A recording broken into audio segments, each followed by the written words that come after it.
1584. A notary in Toledo writes something in a leather-bound ledger that shouldn't exist. Subject's pupils, 4 mm at rest, 6 mm when presented with host, insufficient dilation, flagged for secondary observation. He's measuring a woman's eyes during communion, recording the diameter of her pupils when she looks at the cross, not for medicine, for evidence. Her name was Isabel de Córdoba. She was 33, and in 18 months, men would cite the size of her pupils as proof she should burn. But here's what doesn't make sense. By 1584, this wasn't new. The Inquisition had been measuring women's bodies for over a century. Pulse rates, tear production, how many times they blinked during prayer. They had entire manuals dedicated to what a woman's flesh would reveal when her words wouldn't. What were they actually looking for? And why did they need 300 pages of instructions to find it? If you've ever wondered what institutions do when they stop looking for truth and start manufacturing it, you're in the right place. This is Crimson Historians. We find the documents they buried. Hit subscribe, because what happened to Isabel? It happened to 60,000 other women, and the method they used didn't die in Spain. Spain, 1478. The Inquisition begins. Most people think they know this story. Religious extremists hunting heretics, Jews forced to convert, the accused tortured until they confess, flames, screaming, the rack. That's not wrong, but it's not complete. Because here's what the numbers show. Between 1480 and 1530, the Inquisition executed about 2,000 people. Terrible. Documented, but in the same period, they interrogated over 40,000. And of those 40,000, roughly 23,000 were released without execution. So what were they doing with the other 21,000 hours? The answer is in the archives, in Valladolid, in Seville, in repositories across Spain, where researchers are still finding ledgers that most people will never see. These aren't confession transcripts. They're observation logs. Subject perspired when asked about Sabbath. Subject's hands remained dry when touching crucifix. Subject failed to produce tears during passion recitation. Observed 3 consecutive times. Page after page. Woman after woman. Pulse. Pupils. Perspiration. Tears. Trembling. The Inquisition wasn't just prosecuting heresy. They were building a catalogue of how the body betrays what the mind conceals. And they had one population. They practiced this on more than any other. By 1540, nearly 58% of those brought before tribunals were women. Not because women were committing more heresy, because the Inquisition believed women's bodies would reveal it more clearly. Why women? What did they think the female body would show that men's wouldn't? Isabel's door opens on a Tuesday, September 1589. 2 men, familiaris, Inquisition officers. They don't shout, don't break anything. One of them shows her a rolled parchment with a wax seal. She's not told what she's accused of. That comes later. First, she's taken to what they call the audience chamber. Not a dungeon, not a torture room. A chamber that looks almost bureaucratic. Table, 3 chairs, crucifix on the wall. Window with iron bars, but the sunlight still comes through. The ordinariness is deliberate. Because here's what's in the Inquisition training manuals. Yes, they had training manuals, written by Tomás de Torquemada himself in 1484 and revised 6 times by 1570. Here's what they say about the first 72 hours. The accused who enters in terror will confess to anything.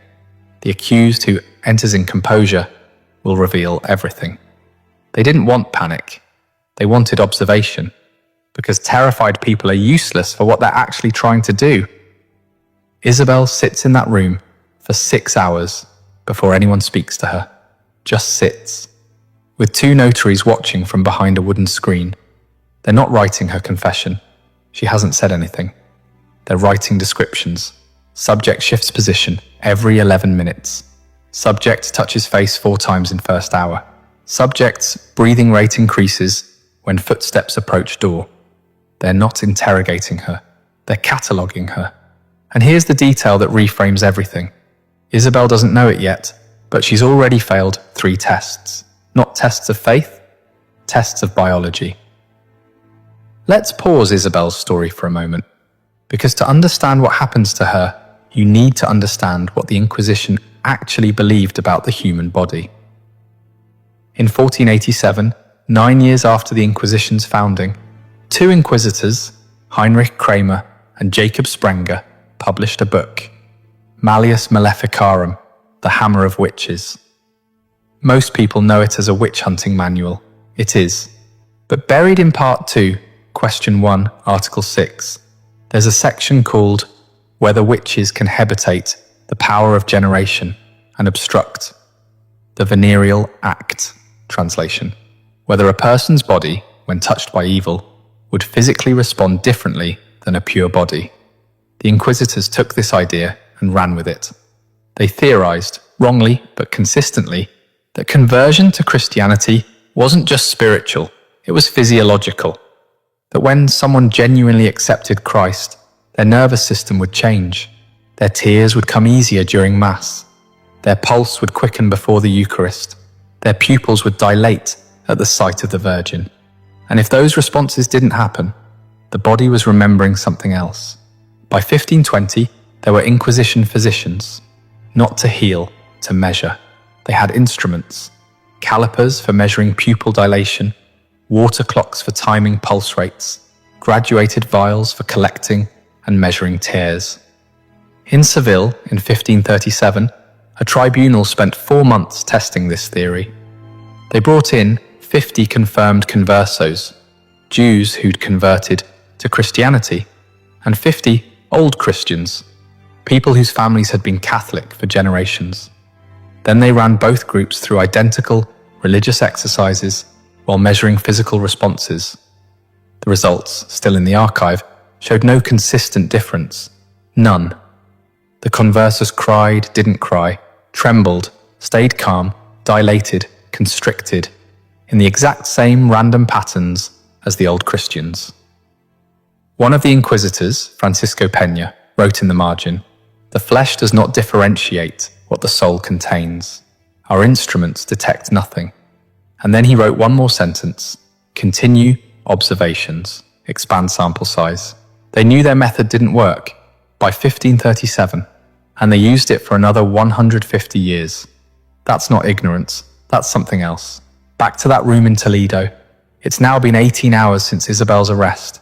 She hasn't slept, hasn't eaten anything but bread and water. The window behind her shows it's night now. Finally, an inquisitor enters. His name is in the records. Alonso de Mendoza. He's 58. He's been doing this for 22 years. He carries a wooden case about the size of a prayer book. He doesn't sit across from Isabel.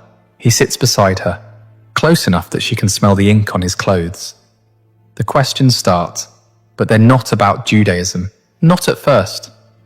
Describe your wedding night. Isabel blinks, hesitates. She's been married 14 years. She has a daughter. What does this have to do with heresy?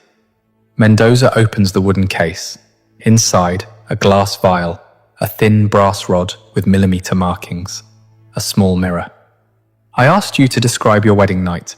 Did you feel joy?" She answers. "Yes, of course." "Did you weep?" "No." "Should she have?" Mendoza makes a note.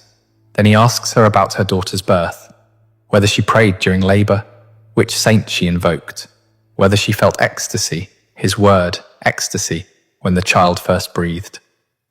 Isabel is trying to figure out the right answer, but there isn't one, because he's not listening to her words. He's watching her carotid artery. The notary behind the screen is timing her pulse with a water clock, counting how many beats pass in the time it takes for water to drip from one chamber to another. Then Mendoza does something that appears in dozens of Inquisition transcripts, but is almost never discussed in history books. He takes out the mirror, holds it 6 inches from Isabel's face, and asks her to look at the crucifix on the wall while he watches her reflection. What is he looking at? Her pupils. In the records there's a notation, subjects, pupils constricted when viewing crucifix. Expected dilation absent. inconsistent with documented response of genuine converts. Expected by whom? Based on what? There's no citation, no reference, just an assertion that Isabel's eyes should have responded differently. But here's the detail that makes this worse. Isabel knows what he's doing. Because by 1589, everyone knows. Converso families have been teaching their daughters for 2 generations how to perform the right physical responses. Cry when you take communion. Let your hands shake when you kiss the cross. Practice dilating your pupils by looking at candlelight before bed. Isabel has practiced. She's 43 years old, and she's spent 20 of those years making her body lie. And it's still not enough. After 22 hours of interrogation, Isabel is taken to a cell. Not a dungeon, not yet. A room, 10 feet by 12 feet, 1 candle, a straw mattress, a bucket, and a cellmate. Her name, according to the records, is Maria Enriquez. She's 51. She tells Isabel she's been here for 3 weeks, accused of reading prohibited books. She seems kind, exhausted, sympathetic. She's lying. This is in the Inquisition manuals too. Section titled De Testibus Occultis, on hidden witnesses. When observation alone fails to produce evidence, place a cooperative witness in the cell. Instruct her to befriend the accused. Record all conversations. Promise leniency in exchange for testimony.